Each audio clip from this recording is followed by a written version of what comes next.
మీరు హైదరాబాద్లో పెరిగేటప్పుడు నాన్నగారు అంతా చెన్నైలో ఉండేవారు, మీరు ఇందాక అన్నారు చుట్టం చూపుగా వచ్చారు. మీరు మిస్ అయ్యేవారా అండి డాడీని? అంటే ఆ ఏజ్లో, చిన్న ఏజ్లో కొంచెం మిస్ అవుతూ ఉంటారు కదా ఎంతైనా, నాన్నగారు పక్కనే ఉంటే బాగుండు ఇలాంటివన్నీ ఉంటాయి కదా, అలా ఏమన్నా ఉండేదా? ఎక్కువ లేదండి, ఎందుకంటే డైరెక్ట్గానే ఎక్కువ నిజంగానే సినిమాలో చూడటమే మంచిదని అనిపిస్తుంది అని ప్రత్యక్షంగా కంటే కూడా ఎక్కువ. ఎందుకంటే ఆ క్యారెక్టర్స్ ఎఫెక్ట్ మీద పడి ఒక నటుడిని అవ్వడానికి కానీ మన ప్రేరణ పడడానికి కానీ అది పరోక్షంగా ఎంతో నా మీద నాకు ఉపయోగపడింది.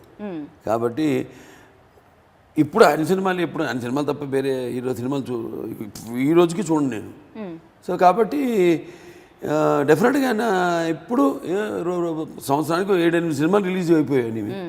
7-8 గెటప్లు రకరకాల, ఒక జానపదం లేకపోతే ఒక పౌరాణికం లేకపోతే ఒక సాంఘికం ఏదో రిలీజ్ అయ్యేది.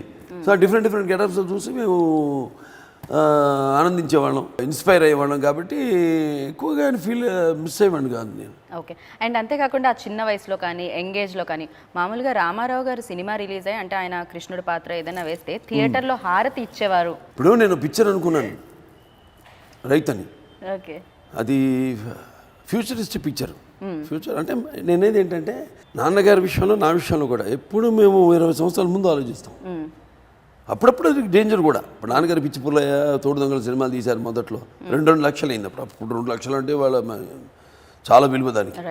2 లక్షలు పోయినాయి. ఏదో ప్రెసిడెంట్ గోల్డ్ మెడల్స్ వచ్చినాయి, అవన్నీ కూడా అది పోతా.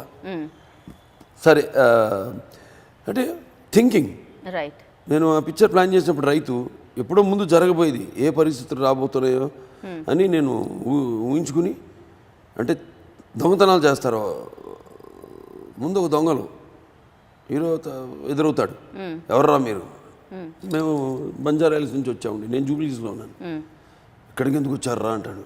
చూడండి చెప్తున్నాను, దొంగతనంగా తెలిసిపోయింది అని వాడు అంటాడు. ఆకలి సార్ అంటాడు. ఆడు ఈ డబ్బు వాడు దొంగతనం చేయడం కాదు, వెజిటబుల్స్, కూరగాయలు ఇట్లా దాచిపెట్టుకుంటాడు లోపల, టక్ కూరగాయలు పడతాయి కింద. ఇది ఊహించుకుని నేను ఫ్యూచర్ చేస్తే ఇవాళ అదే పరిస్థితి కదా. కరోనా కానీ రాగానే ఇవాళ కూరగాయలు దొరక్క, ఏమి దొరక్క, బయటికి వెళ్ళలేక తీలేపోయినా పిక్చర్ వేరేగా వేరే అనివార్య కారణాల వల్ల.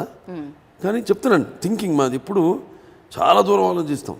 ఇప్పుడు నవ్వొస్తుంది నాకు, అది కరెక్ట్గా ఇవాళ ఆ పరిస్థితులు అలాగే ఉన్నాయి. అదే ఆ ఫ్యూచర్ గురించి నేను అప్పుడు ఆలోచించాను రైతు సినిమాలో.